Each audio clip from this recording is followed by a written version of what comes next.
What are bro diets and why are they so effective? Hey everybody, it's Jason Blaha here. I thought I would chat with you guys and gals a little bit about this today, but a quick reminder, if you guys will please click like down below, be greatly appreciated. If you're not following or subscribed, please do so. And if you will be kind enough to drop me a comment down below, I would appreciate that so much. So thank you. Let's get over into the topic, which is, of course, bro diets. People generally think of a bro diet as chicken rice broccoli, right? Or chicken brown rice broccoli. But the whole idea is relatively interchangeable with a variety of foods, right? Now, this also may include sometimes adding some healthy fats in small amounts, usually not large amounts on this type of diet. But this sort of diet's been used to lean bulk by bodybuilders for generations, right? For generations, not just a few years. Plenty of bodybuilders have lean bulked on it type diets in their off season. Many of them have used it for contest prep. This is almost a standard procedure. If for guys who are not doing the really low carb route, this has pretty much been a standard procedure for decades for guys who want to get stage ready. They'll do this sort of diet, track stuff a little closer, then add large amounts of cardio. So, and the idea behind that large amounts of cardio continues to burn extra fat. So usually what are we looking at? What is this sort of diet comprised of and why does it work?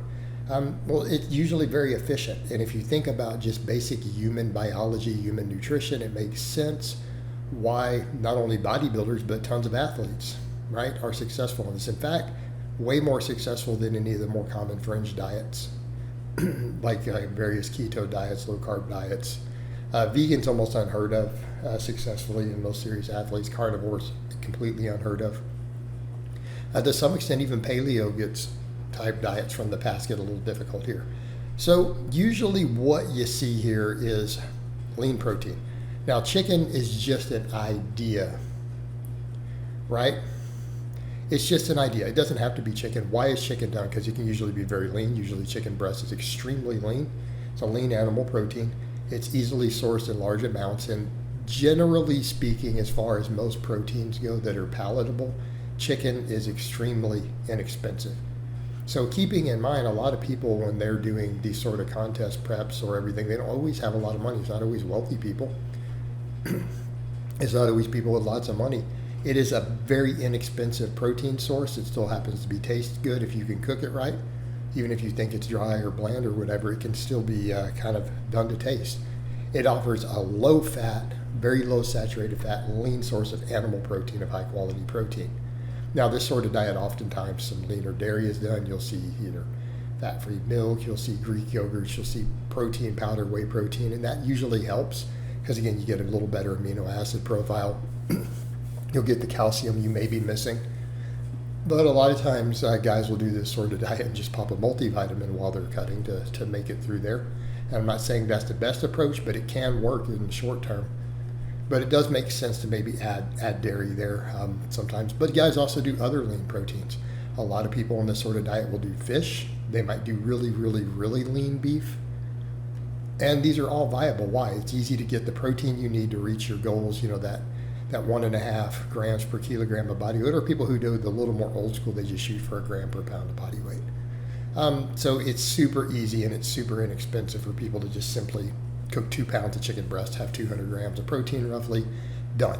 Covers all the protein needs, and it's portion control. Since you know you're eating a given amount of it every time, your portions are controlled here, your protein is controlled. All right, rice is usually done. Now, why rice? Other starchy carbs work. Honestly, people could do oats, they could do potatoes, they could do whatever else they wanted on this sort of diet. Why is the rice though? Easy portion control. You don't have to weigh it the same, right? Oats you can measure out with a cup the same way, but I mean a cup of rice. Like everybody knows who's done any sort of measurement. Look, a cup of rice is about 600 calories. Yes, I know it's more. One dry cup, right? About 600 calories. You can this is your calorie control. Okay, this is your calorie control. This is the adjustment that you make when you neither are gaining or losing weight. So let's say someone's doing something like this to lose body fat. That's usually the idea. This gives you portion control. Okay, and you can eat a lot of it. Like white rice, I mean, you're still looking at 600 calories. 1 cup of white rice is 2 wet cups. Like once you've cooked it, you're usually adding two cups of water to that. Then it's cooked, it fluffs up. That's a fair amount of food volume for 600 calories. All right, why does this matter? Starchy carbs. Okay, why starches? Starches are our most efficient fuel source. Our body loves starch. We thrive on starch. It has to do no conversions. So in other words, your stomach acids and digestive process itself, with no fermentation, no other enzymes really heavily involved that are in short demand, cleave it into straight glucose. So it's broken down. You have stuff right there immediately after absorption. It's turning it into pure glucose. Glucose is our body's preferred fuel source. It is the fuel source that we burn. Some of the cells in our body require it. Training is always glucose based. So it gives you tons of training fuel for any sort of high intensity training, which will include all your weightlifting. You're not burning fat during that. See where we're going with this? This sort of diet is then working off of our high energy system. It's also still going to be fairly filling compared to if you were eating those same calories from fat. And again, starchy carbs are super efficient. There's no risk of it not becoming glucose. Right? There's no risk of any of it reaching the liver as something else, as some sort of fatty acid or causing non-alcoholic fatty liver, or fructose reaching the liver. It's just super clean, super efficient. You could substitute rice for any other starchy carb on this sort of approach. Some people do lean steak and potatoes. Same thing happens. They just got to weigh the potatoes. There's your complete portion control is done off the rice. And then people do vegetables of various types, broccoli being super common because, again, insanely nutritious, very inexpensive. But a wide variety of vegetables can be thrown in. Why? Because even if you're eating a pound of vegetables a day, it is such a tiny number of calories, you probably don't really need to account for it. It's going to be accounted for with any adjustments in the other portion control. In other words, there's no way you're eating enough vegetables over whatever your estimate is to even equal half a cup of the rice. All right. So again, why the vegetables? We get all the rest of the nutrition we need, controls our inflammation. You'll get all your extra fiber, your phytonutrients, your fillingness. So if you're struggling still with, hey, I'm getting hungry, simply adding a little more broccoli or vegetables, which might literally only be 20 calories or 30 calories being added to your diet, or 40 or 50.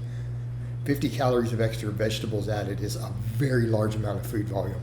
This controls the absorption of the rice, slows it down, or any other starchy carb that isn't high fiber, like if you didn't use oats or something, so using potatoes. This controls everything. This gives you a control for absorption, gives you all the other potential nutrients you need. There's all your phytonutrients, your fiber. Now, do some people then choose to maybe add some healthy fats or dairy or whatever? Yes, sometimes in certain amounts those are used in these sort of diets, but this works. It works, it's simple, it's time permanent, it's effective, it's filling. You will always have training fuel, and you have extremely easy portion control because of the nature of the food. Your real calories are then coming from the starch. And you have easy measurements of all these starches. You have perfect portion control so that you can closely monitor without doing much real tracking day to day. You can just simply know how much you need to add or subtract based on what's happening with the scale and your results. All right, guys, but that's really all I have to say on that today. I hope it's been informative. I'll talk to you guys and gals next time.